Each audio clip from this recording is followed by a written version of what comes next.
Have you ever learned a new English word and then forgotten it the very next day? You're not alone. It happens to almost everyone learning a new language. But what if I told you there's one simple trick that can help you remember words? Not just for a test, but forever. In this episode of English Podland, we're going to reveal that one powerful trick and show you how to use it every day. Let's get started. Have you ever had this experience? You're watching a movie or listening to a podcast and you hear a cool new English word. You stop for a second and say, "Wow, I want to remember that." You even repeat it a few times, maybe write it down in your notebook. But the next day, gone. It's like your brain deleted it overnight. Oh yes, I've been there too. Back when I started learning Spanish, I would learn 10 words every day. But after a week, I remembered only 2 or 3. It felt like I was wasting time.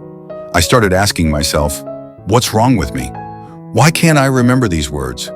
But you know what? It wasn't my fault, and it's not your fault either. Exactly. This is a normal part of language learning. And here's why it happens. Our brain is always trying to save energy. It only keeps information that feels important, emotional, or useful.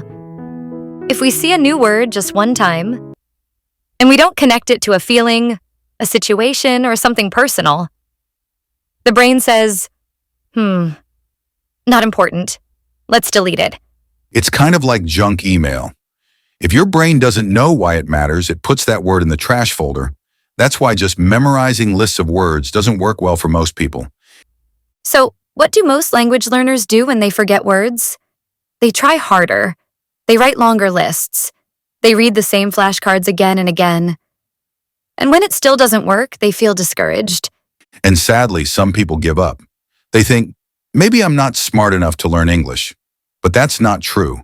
The real problem isn't you, it's the method. You need a way that works with your brain, not against it. And that's what we're going to give you today. One simple, powerful trick that uses emotion, imagination, and storytelling to help you remember vocabulary, not just for tomorrow, but maybe for life. So if you've ever felt frustrated, if you've ever forgotten a word you thought you knew, keep listening, because this next part might completely change the way you learn English. Now let's talk about the real trick to remembering vocabulary forever. It's not magic. It's not a secret app. It's something very simple, something human. Make every word personal. Let me explain. Imagine 2 people. Both of them want to learn the word bicycle. The first person just reads the definition. A bicycle is a vehicle with 2 wheels that you ride by pushing pedals with your feet. Okay, they read it. Maybe they write it down. But that's it. Now the second person does something different. She closes her eyes and thinks about her old bicycle from childhood. The red one with a broken bell. She remembers how it felt to ride it down a hill, the wind in her face, the sound of laughter, her dad running behind her saying, "Go, go, go!" She smiles. That feeling is real. That memory is strong. Now, which person do you think will remember the word bicycle longer? Yeah, the second one. Because she didn't just learn the word. She connected it to her life, her memory, her emotion. That's the trick. When you learn a new word, don't just look at the meaning. Ask yourself, what does this word mean to me? Can I connect it to a story in my life? Have I seen it in a movie or a song? Can I imagine a funny or emotional moment with this word? For example, if you're learning the word rain, don't just say, rain is water falling from the sky. Instead, think about a rainy day in your life. Did you get caught in the rain on the way to school? Did you dance in the rain as a child? Did you sit by a window with a cup of tea, watching the rain fall? Now, the word rain is not just a word, it's your word. It belongs to your story. This kind of learning is powerful because the brain doesn't forget things that touch the heart. It forgets what is boring, but it remembers what is real. So next time you learn a word, stop for a moment, close your eyes, find a personal memory, feeling, or image. That's how you turn a word into something unforgettable. All right, Now that you know why personal connection helps you remember vocabulary, let's talk about how to do it step by step. I want to give you one simple, powerful technique. It's called the word memory map. You can start using it today with zero special tools, just a notebook or even your phone. Here's how it works. Step 1. Choose a new word. Let's say the word is mountain. Simple, right? Now don't just read the meaning. Step 2. Ask yourself 3 personal questions. Write these 3 questions under the word. Have I ever seen or been to a mountain? Maybe you visited one last year, or maybe you've only seen mountains in pictures. How do I feel about this word? Do mountains make you feel calm, scared, excited to explore? Can I create a small story with this word, even if it's just in your imagination? Now let's try this together with mountain. Maybe your answers look like this. Yes, I visited a mountain during a family trip when I was 10. We had a picnic. It was cold but beautiful. I feel peaceful when I think about mountains. They make me feel small but safe. My story. I was climbing a small mountain with my cousin. Suddenly it started to snow. We ran back, laughing and slipping on the rocks. I remember my hands were freezing, but it was one of the happiest days of my life. Can you see what just happened? You turned a simple word into something alive. You didn't just learn mountain, you experienced it, again. And your brain loves that.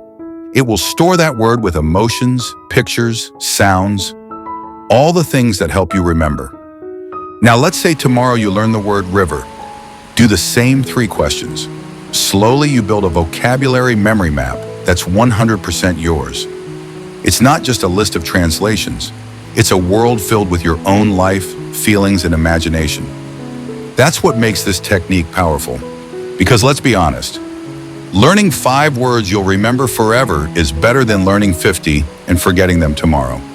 And the best part, you can use this technique anywhere. While walking, waiting for the bus, sitting in bed, you don't need a classroom or expensive tools. Just your words, your stories, your brain, and that is more than enough.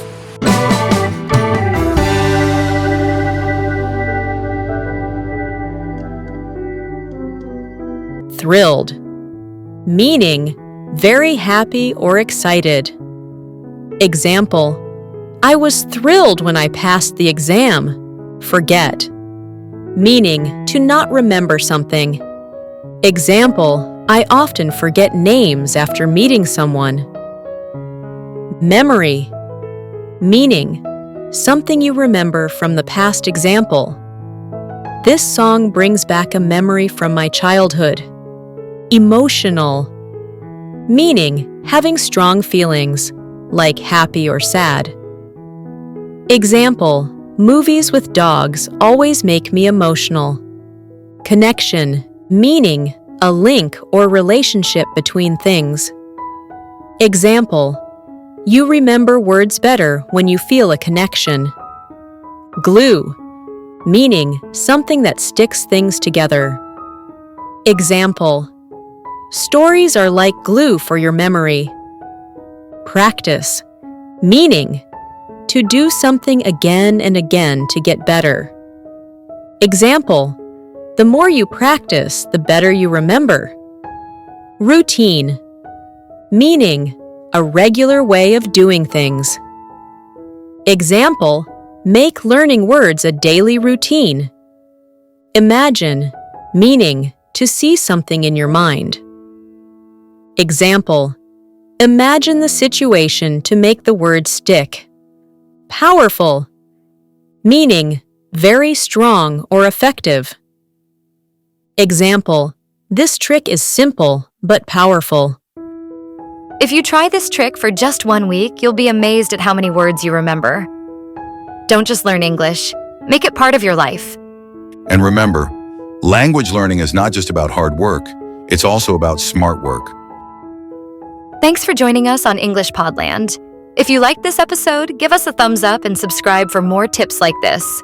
Until next time, keep learning, keep smiling.